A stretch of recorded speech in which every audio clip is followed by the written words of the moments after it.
Máme tu dnes jednu takú, povedal by som, špecifickú, ale celkom častú otázku z praxe. Čo ak zamestnanec použije svoje súkromné auto, no viete, na pracovné účely, ale pre dve rôzne firmy.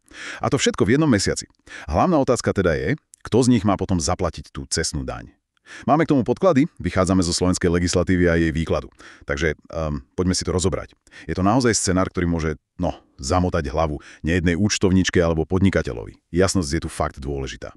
Presne tak. Ten základ musíme hľadať v zákone, konkrétne číslo 34/2014 zbierky zákonov o dani z motorových vozidiel. Paragraf 2 hovorí v podstate jasne. Predmetom dane je vozidlo.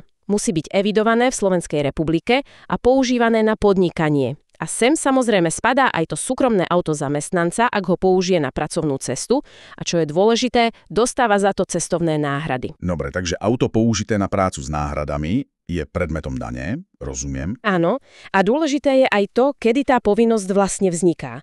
Podľa paragrafu 8 odsek 1 je to vždy prvým dňom mesiaca, v ktorom sa to vozidlo použilo na podnikanie a pozor, platí sa za každý, aj začatý kalendárny mesiac použitia. Aj začatý?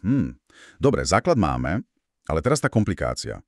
Jedno auto, jeden mesiac, ale dve firmy ho využijú. Cez toho istého zamestnanca. Tuto začína byť naozaj zaujímavé.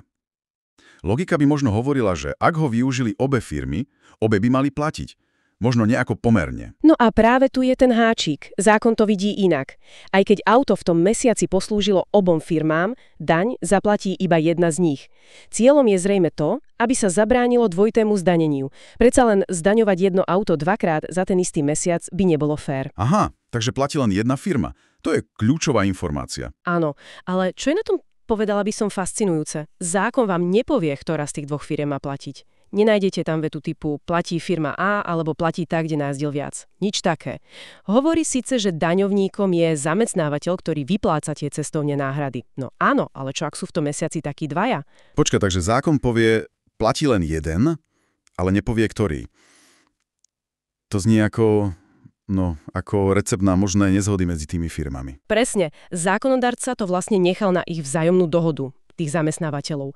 Existuje síce výklad, ktorý sa opiera o paragraf 3 písmeno E, kde sa definuje použitie na podnikanie. Ten hovorí, že ak už jeden zamestnávateľ auto na podnikanie použil a teda vyplatil náhrady, druhý už nemôže tvrdiť, že ide o vozidlo nepoužívané na podnikanie, lebo už použité bolo. Ale ani toto nám stále priamo neurčuje, ktorá z tých dvoch firiem má tú daň reálne zaplatiť. Takže v praxi to znamená, čo presne? Že tie firmy si to musia medzi sebou vykomunikovať. Sadnúť si a dohodnúť sa. Áno, presne tak. Komunikácia je tu úplne kľúčová. Musia sa dohodnúť. Lenže povedzme si úprimne, dohoda nemusí byť vždy ľahká.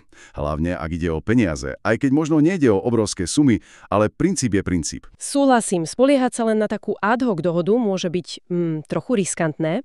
V tých podkladoch, ktoré sme spomínali, sa objavuje jeden návrh. Mohol by to byť taký východiskový bod pre tú dohodu, aj keď, zdôrazňujem, nie je to žiadna zákonná povinnosť. Ten návrh hovorí, že daň by mohla zaplatiť tá firma, pre ktorú zamestnanec použil to auto v danom mesiaci ako prvú. Časovo prvú. To znie ako nejaké kritérium, áno.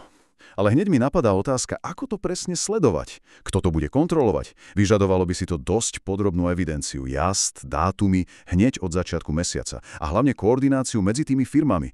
Administratívne to nemusí byť úplne jednoduché, však? Presne tak. Je to len jeden z možných prístupov a má svoje praktické úskalia, určite. Dôležité je uvedomiť si tú potrebu dohody.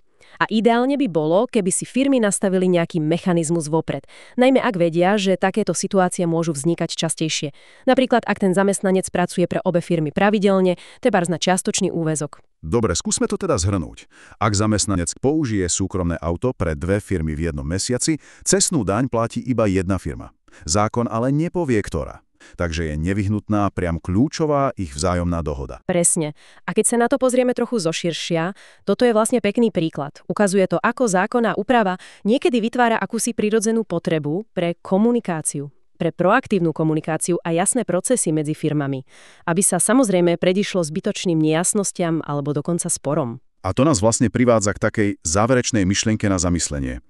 Aký konkrétny mechanizmus alebo možno akú dokumentáciu by firmy mohli reálne zaviesť, aby si tú dohodu uľahčili a možno aj formalizovali. Mohla by to byť nejaká spoločná interná smernica? alebo dodatok k pracovnej zmluve toho zamestnanca, alebo postačí nejaký jednoduchý evidenčný systém, ktorý si obe strany odsúhlasia. Čo by asi fungovalo najlepšie, aby sme sa vyhli situácii, keď sa na konci mesiaca tie firmy jednoducho nevedia dohodnúť, kto zaplatí.